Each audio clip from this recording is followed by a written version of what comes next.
Hello and welcome to the Rising Generation Leadership Podcast with me, Errol, Lawson.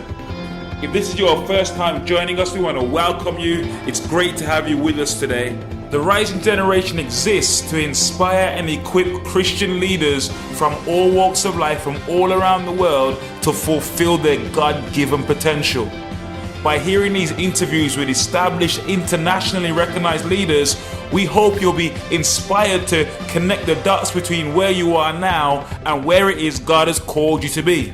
Now, to receive notifications about future episodes, simply subscribe to our podcast show by either on iTunes if you're on Apple, or on Stitcher, the Stitcher app if you're on Android. You can find out how to do that just by going to our webpage at www.errollawson.com/podcast. If you enjoyed the show, please share it with your friends, share it with your loved ones. Hopefully they will also benefit from the content. Guys, thanks for listening. Before we go into today's show, here's some news for you.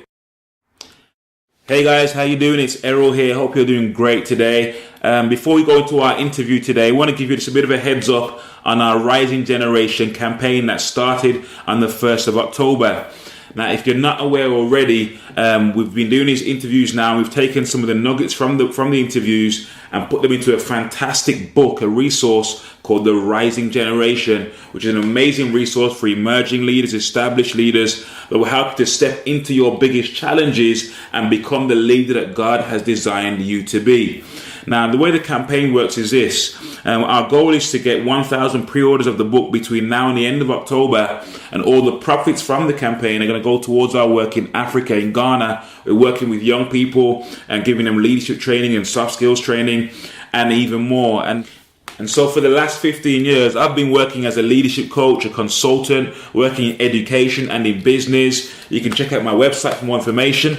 I'm a John Maxwell trained coach, speaker and trainer. My appeal to you today is this. I want to offer my services to you, to your church, to your business, to your organization, to you as an individual in return for your support for this campaign. Let me give you an example of some of the packages that I'm offering to you. If you were to pre-order 150 copies of the Rising Generation book for your team, for your organization, for your church, or for your business, in return, I would offer you firstly a 90-minute live keynote address on a leadership topic of your choice, along with a Q&A for your organization or team.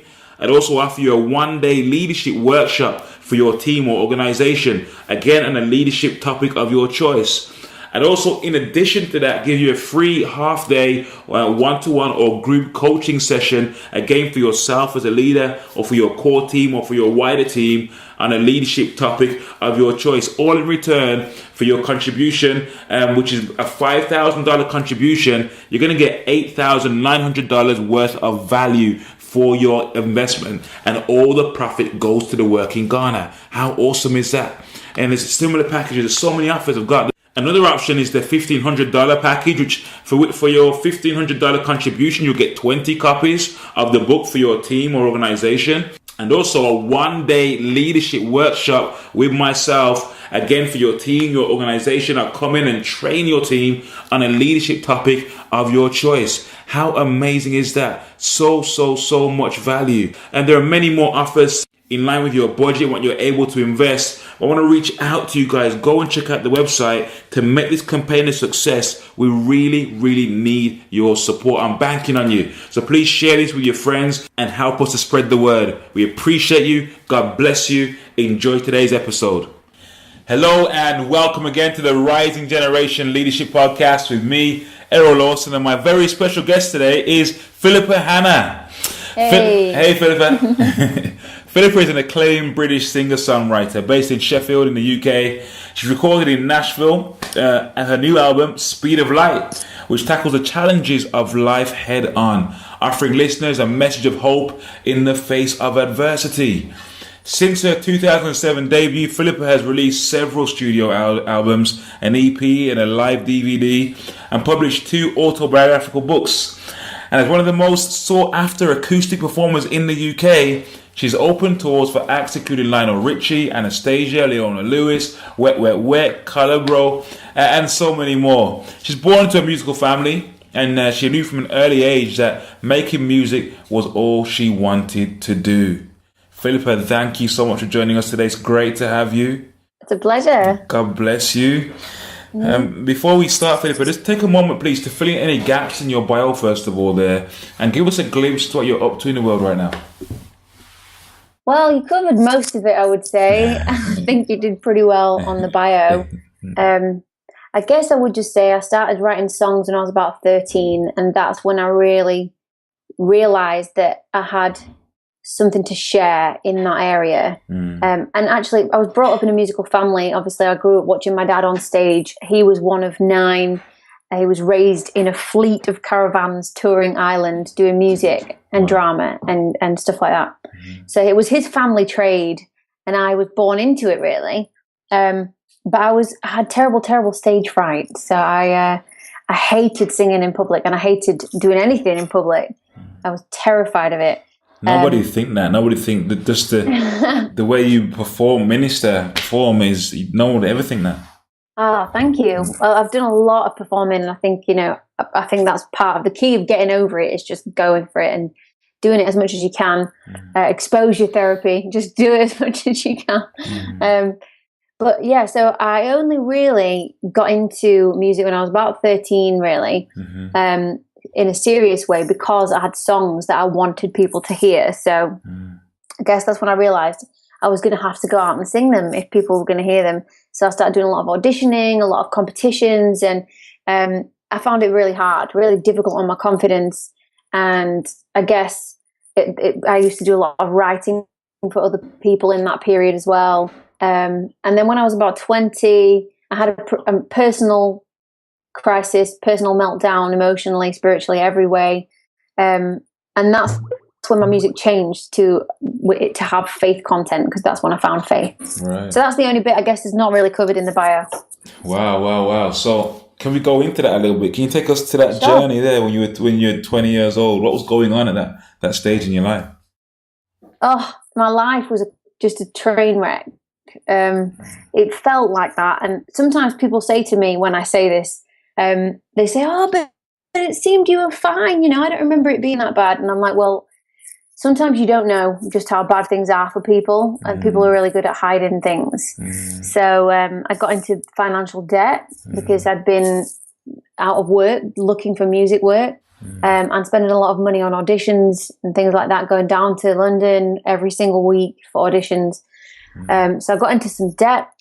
I was in a very destructive relationship that was really kind of, for both of us, was really damaging. And I'd been in that relationship for about 2 years, so from being 18 to 20.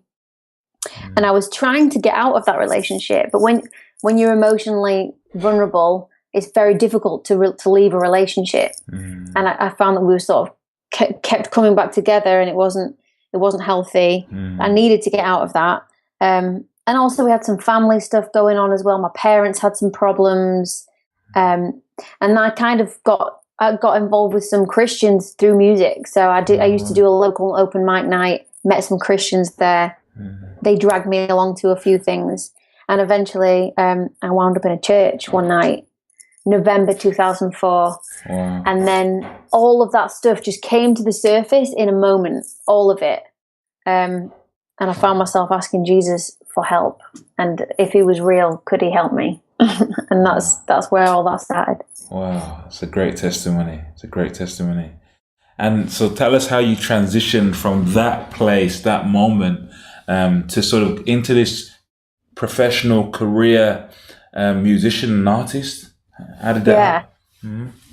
It was really uncomfortable. So the season that followed me asking Jesus into my life was a really uncomfortable season. So yeah, it was a great transformation. Like, amazing things began to happen. I've started to feel a lot of healing happening inside me, emotionally and spiritually. But in the middle of all that, there was a lot of trash to take out in my life. There was a lot of stuff I needed to work on. Over the course of your teenage years, you can pick up a lot of bad habits, and I mean kind of personal, human, social habits. So I had some really bad attitudes to get rid of, and I had a really unhealthy relationship with my ambitions, because all I knew I wanted to do, like you said in the bio, was music. That's all I ever wanted to do. I didn't feel I had a plan B, but the plan A wasn't really happening. You know, I was really struggling to get a break. So it became this sort of burden. You know, my dreams were a complete burden to me, and they were a constant reminder of my failures.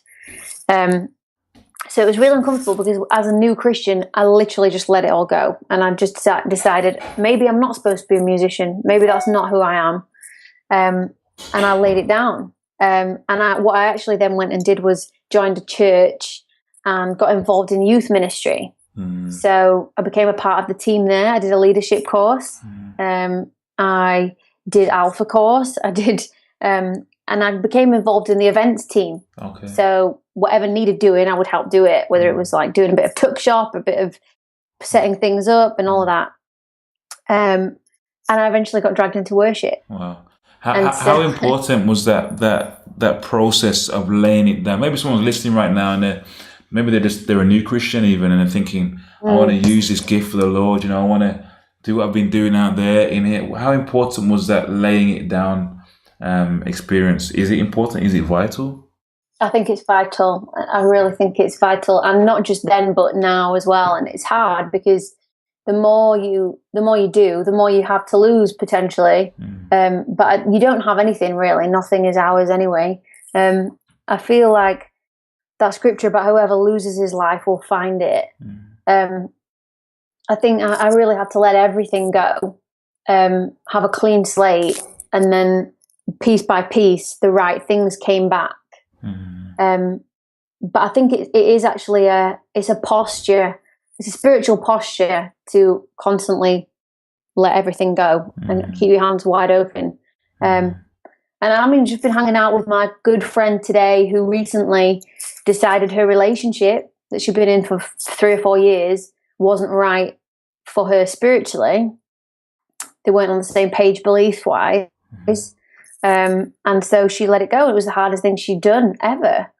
That was about a year ago. And since then, her partner has become a Christian and everything's changed. And they recently got back together.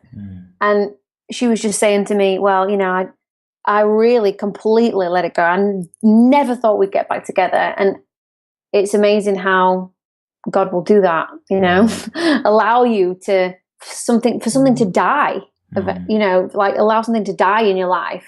Wow. In order for you to really find it. Wow. Can you think of another turning point in your journey? Maybe a point where maybe you were heading in one direction as a musician, as an artist, as a leader, and you're going in one direction, and something happened that caused you to take a detour and turn and go in a different direction. Yeah, actually, just a couple of years ago. And so, I mean, I released my first album in 2007. 3 years after I became a Christian, my first album came out. And it was all going, I would say, it all was going kind of perfectly in terms of spiritually. So I felt like I was learning, I was living in submission to God, and I was, you know, just letting it be, and things were growing slowly and surely and great. And then my Through the Woods album, I had a really tough time just around the back end of that project because some of the people I were working with really thought I should dial out the faith content and just go mainstream, completely mainstream. And it was a really, really tough conversation because you can justify it to yourself so easily. Oh, if I just shred out this content, I'll reach more people, and then I'll have a bigger platform with which to be a great witness or whatever. It's really easy to talk yourself into it. But I was living in disagreement with myself because, I mean, I hadn't agreed to do that, but because I was working with those people and that was their vision, at every single turn, whether it was choosing songs for the album or choosing artwork for the album, every single turn was a battle. And it was really destructive, and so it really stunted my spiritual growth. Being yoked in a way, work-wise, to people who had totally different vision to me. And so actually what happened in the end is that relationship sort of came to a close outside of my control, and it was painful. And I now believe that God allowed that to happen because he was protecting me. I wasn't strong enough to actually close the door myself, so I think God did it for me. Wow. But at least, I was praying, God, close the door if it's wrong, and I think he really did. So I think the turning point for me was that no matter what the opportunity looks like, if you're not living in agreement with your own spirit and the Holy Spirit, it'll destroy you. It'll destroy your faith, and it'll destroy your journey. Wow. And I think probably my friend who was in the relationship that she felt was wrong for her, thankfully now that's turned around beautifully, but I think she would say the same. She wasn't living in agreement with herself. She knew that wasn't the sort of relationship she wanted. So Wow. I think that was a big one for me in the last few years. That's great. Are you seriously fired up about growing as a leader in business or church-based ministry? Are you feeling somewhat frustrated about not having realized your full potential in what you've been called to do? Could you do with someone to help you get some extra clarity or to be a sounding board for your plans and ideas? Great athletes have coaches, so do great leaders. The right leadership coach for you will result in an increased sense of clarity, direction, and purpose, dramatically increasing the results you achieve. If you're ready to step up, contact Errol to book a free, no-obligation introductory coaching session and see whether Errol is the right coach for you. Errol takes the lessons learned from his own leadership journey and from his extensive research to help leaders and entrepreneurs to step into their biggest challenges and rise to their next level. Email admin@errollawson.com right now to schedule your call.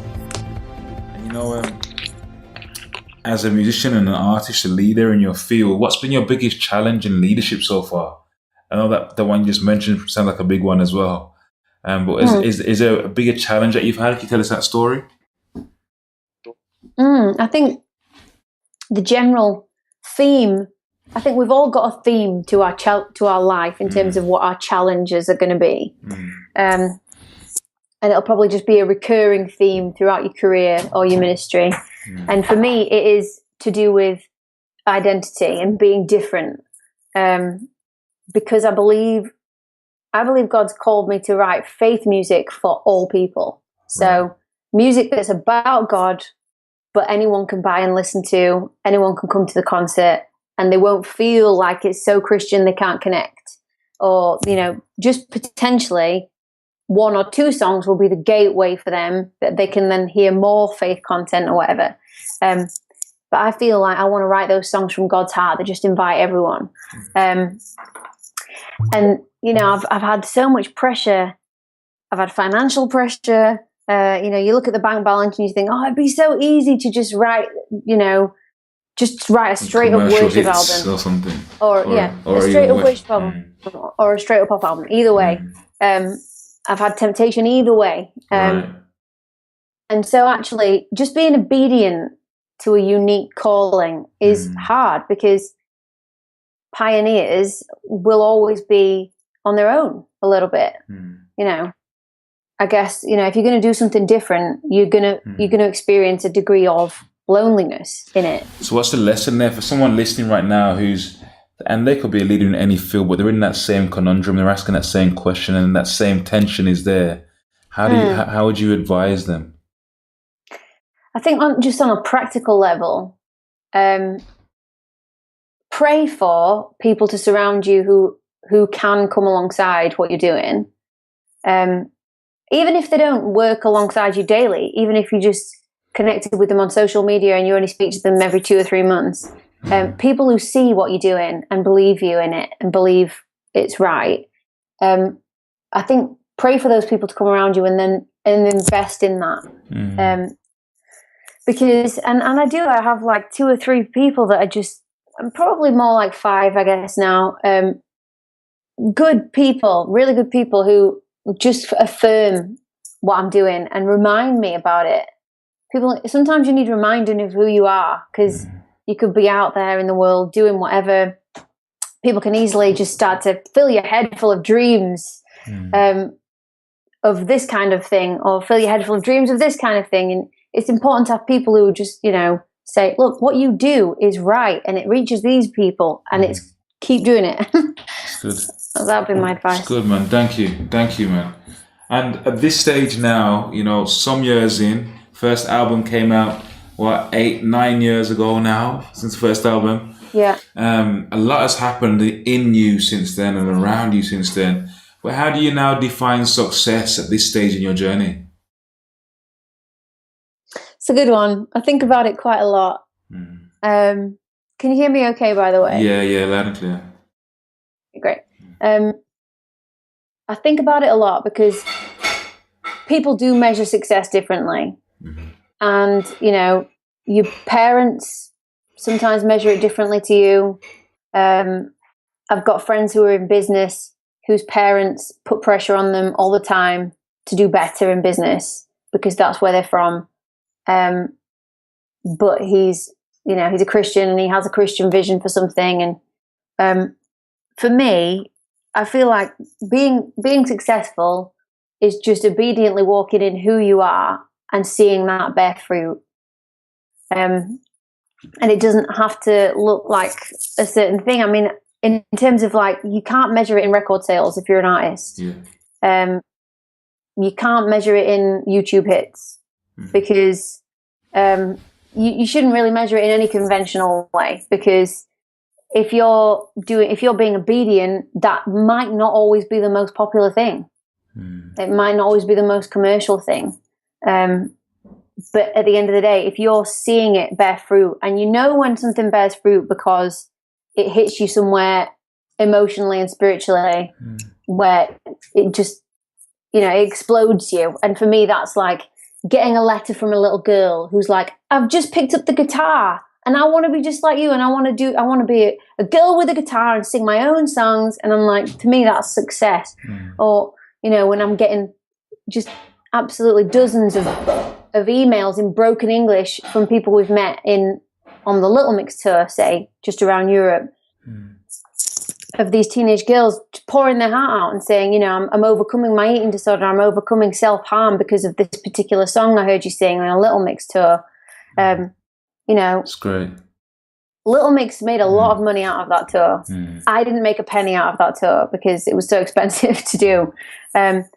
So if I was to measure it on my bank balance, I would say I was a huge failure.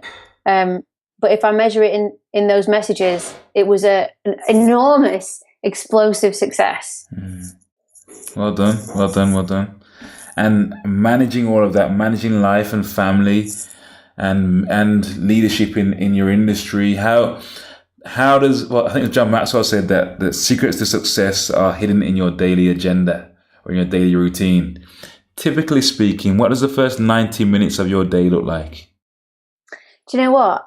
When I read that question, I was just like, I cannot answer this question. It's going to sound so pathetic. I'm not a morning person. And I know that some leadership books will tell you that that's just not an acceptable thing to say, but it's true. I'm not a morning person. I actually function so much better at night. Usually, getting up just means me just sorting my dog out, sorting my life out, doing really boring things. First 90 minutes is usually just me putting washing up away. There's nothing majorly spiritual about it. And just having a really good think and setting my mind up for the day by praying. That's a big thing for me. I can't read in the morning. I just can't take it in. So, yeah, honestly, the first 90 minutes of my life is pretty mundane. Hey, have there been any other habits at all? Any other key habits? Because you haven't gotten to where you are just like that. There's some stuff you've had to implement into your life, into your routine. What other habits have there been that have helped you to get where you are today? I think a really important habit is treating people well and maintaining your relationships, and just trying to make sure that the people you work with, whether it's a small event or a big event, whatever kind of event it is, hear from you after the event, and investing in relationships, because I honestly think that building a strong network of people who respect you and trust you is a huge key for a lasting ministry and a lasting career. So I think one of the best habits you can have is to treat people really well. It's great. Brilliant. And as a leader, what's your biggest weakness?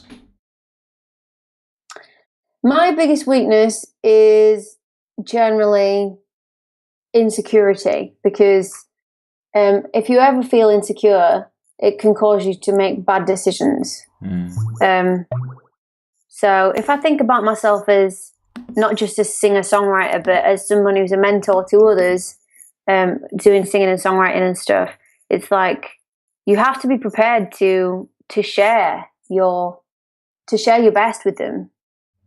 And sometimes you can feel like you want to hold back because you don't trust people, or I've worked really hard for this contact. Why should I just give it to them? And it's like, I went far and wide to get this address. I traveled the earth to find this agent. It cost me loads of money. Why should I just give that phone number away? And I think it's important to remember you've received things so freely and been favored so much. It's important to not be selfish. You have to be open-handed with things. So, and I'm not perfect in that area, and I want to be better. And your biggest strength? I think my biggest strength would be that I care about people genuinely. And I think that's the key to the songs that I write, and the event and the things that I do, is that underneath it is a genuine compassion for people. And I want people to feel better when they hear the songs, and I want them to get something out of it. When you look around you right now in the international, if you like, music scene, and all these young people coming through, male and female musicians, singers, and they're hungry and they're zealous, and they're maybe looking to people like you as examples and role models in Christian ministry, music ministry.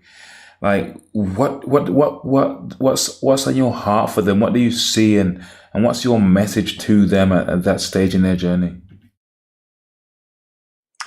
I feel like what they do will be different. It'll be a different thing to what I do, or what has come before. And it's all right for it to look different.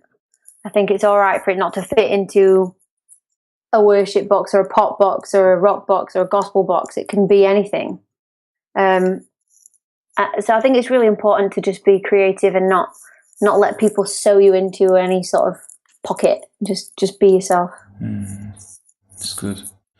And looking back at the beginning of your journey, what, if anything, held you back or kind of stopped you stepping out into your calling? Anything at all? I think fear of failure is a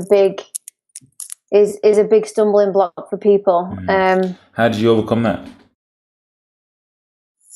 I think, you start to realize that the alternative is miserable. And, you might fall, you might fail, you will probably fall and fail at some point. But that even failing and falling at something you want to do feels better than just stagnating in something you're not meant to be doing. And after you've had, like, I don't know, a normal job or a dire job, or, I've had several jobs. Once you've had a job that you really don't love for a while, you realize it's worth the risk to do what you feel called to. And I've got a good anecdote for you, actually, if you want to hear an anecdote. So my brother-in-law is a bass guitarist, but actually he plays every instrument. He's one of those annoying people. He's very, very gifted. And he's grown up in church. He's always played in church. He plays keys, guitar, sings, leads. And it's definitely what he's made for. I mean, you cannot be so talented and then go and work in a call center. It's just not right. It is putting your light under a ball. So he was working in something like a call center, and he was depressed. Like, he was medically depressed. He was seeing a doctor. And I remember saying to him, Josh, I'm not surprised you're depressed. You can't, you work in a call center and you're a genius. You need to be playing. And he did, a few months later, decide he was going to just completely rip off the safety harness and go for it and just go full time in music. He didn't have anything lined up. He just decided he was going to go for it. Some people would say that's stupid, but he went for it. And he went for an audition a few weeks later to be the new multi-instrumentalist for the Human League. You know, the Human League. Mm-hmm. So anyway, he got the job. So he's now a member of the Human League. And basically, he's just joined a really super established band. They've got gigs all year round. They pay him really well. It's a fantastic job, and he loves it. He's playing sold out venues everywhere all over the world. But the interesting thing is, so that's good. But the interesting thing is, the place where he used to work has since gone into administration, and everybody he worked with lost their job, pretty much. And when I heard that, I was like, wow, that is really interesting. And it just made me think that you can fail, and Jim Carrey said this too, you can fail doing what you don't love. And there's no such thing as a safe job. There's no such thing as a safe job, a proper job, because you could have a job anywhere and you never know how that's going to turn out. So you may as well take a risk on your calling.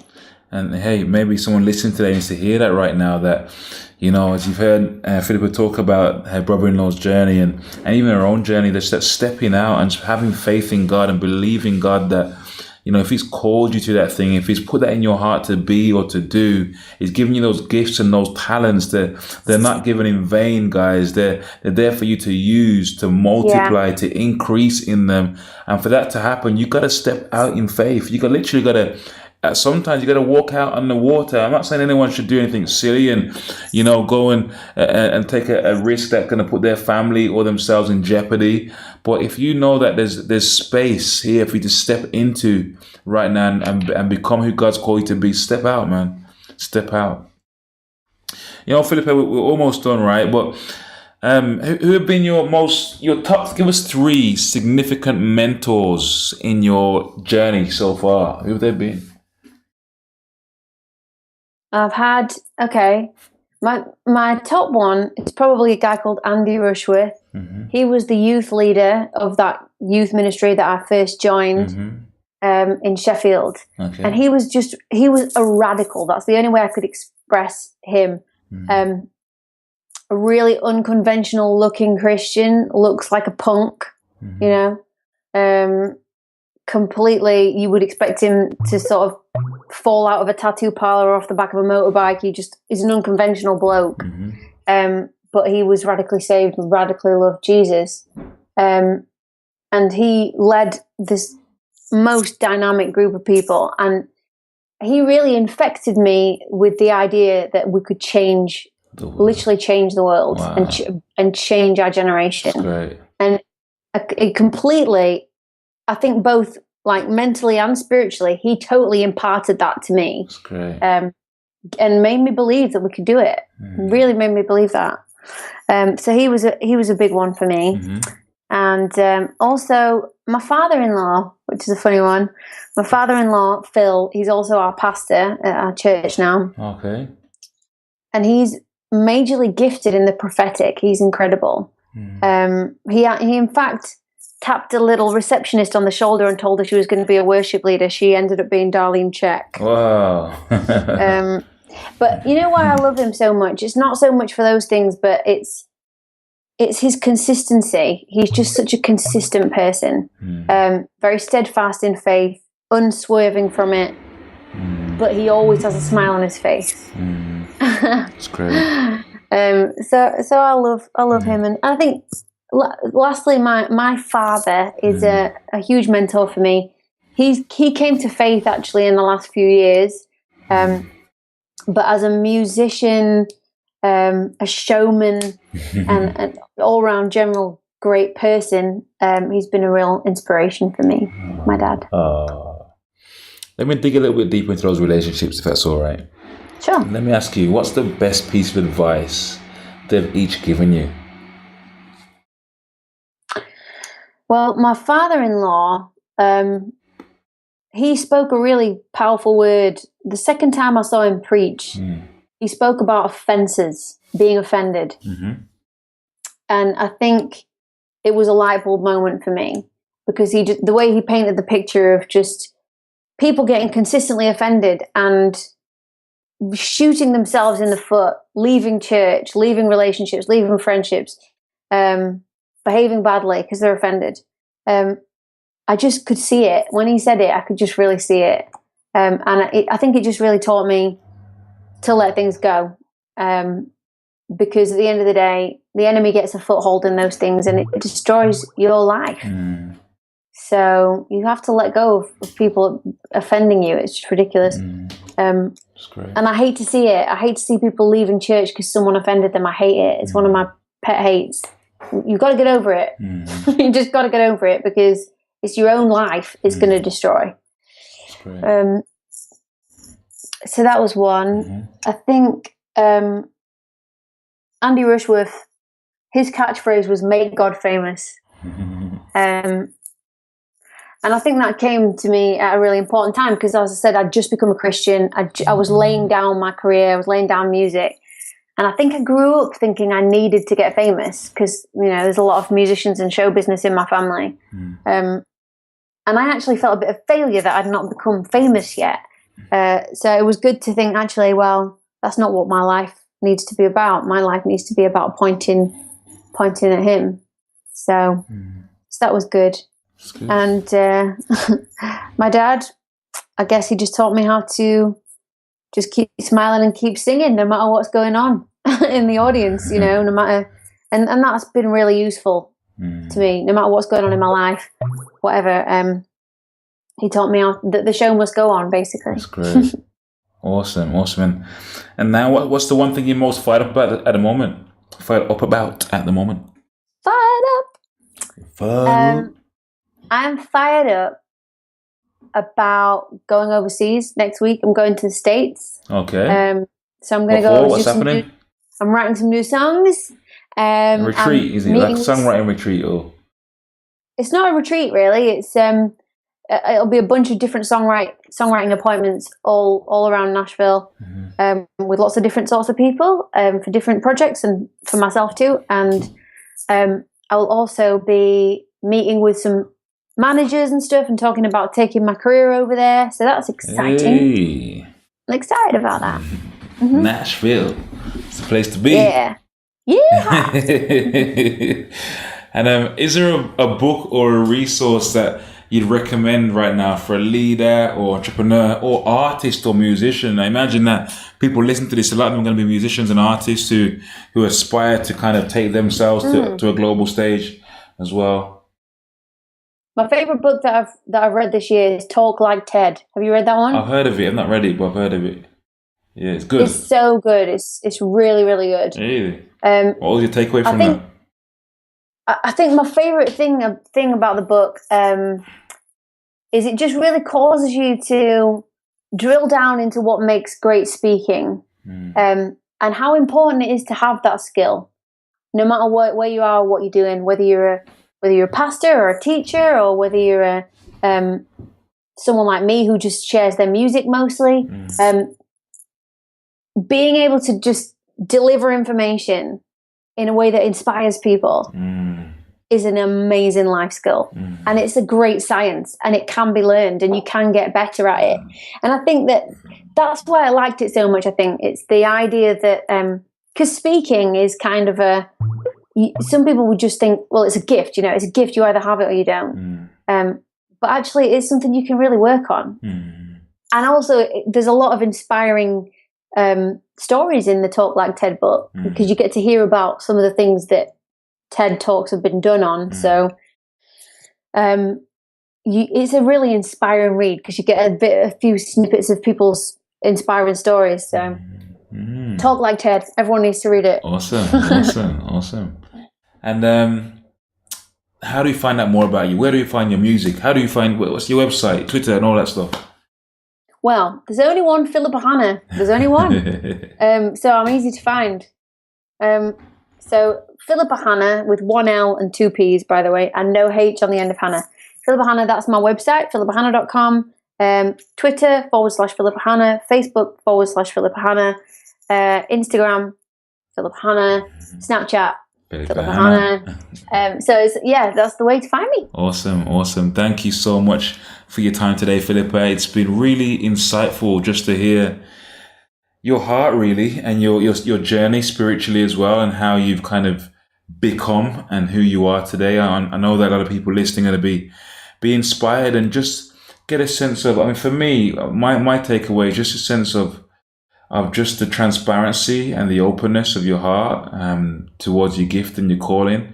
And really great to hear as well, just about how you manage that tension between, you've got one group of people saying, hey, just do the worship stuff, man, and someone else saying, hey, do the commercial stuff, and you having that sense of a unique call of God in your life. One of my mentors said to me recently, and my sister Monique and I were speaking to a gentleman who was mentoring us at the time, and my sister asked, about this same tension. She says, "What do I do? How do I manage this?" And his response was to very, very abrasively. He said, "You don't try and break into an industry. You start your own industry. What are you doing here? Start your own thing." And that was like a light bulb moment for both of us, really, thinking, just made us understand, it's going to be you. Do you, like, whatever God's placed in your heart to be and to do, go out and do that and start your thing, and see what God does, and that's what I sense that you're doing right now. So thank you for sharing today. God bless you. Really appreciate you. Yeah, God bless you too. Thank you again for joining us today on the Rising Generation Leadership Podcast. I pray you've been inspired, you've been lifted, you've been encouraged to take your personal leadership to the next level. We really encourage you guys to just take action, make it happen, do something, start somewhere, go out and change the world in some way, big or small.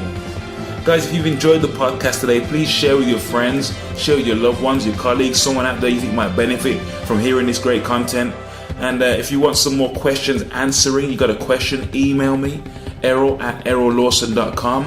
Or if you want a free 30 to 45 minute coaching session with myself around a leadership challenge or issue you're working on in your business, your church, or in your organization, please feel free to email me right away. We'll get you booked in. It's Errol@errollawson.com.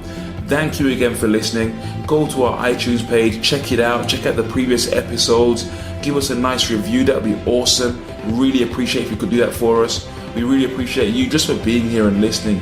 Thank you so much. God bless you, and we'll see you on the next episode of The Rising Generation.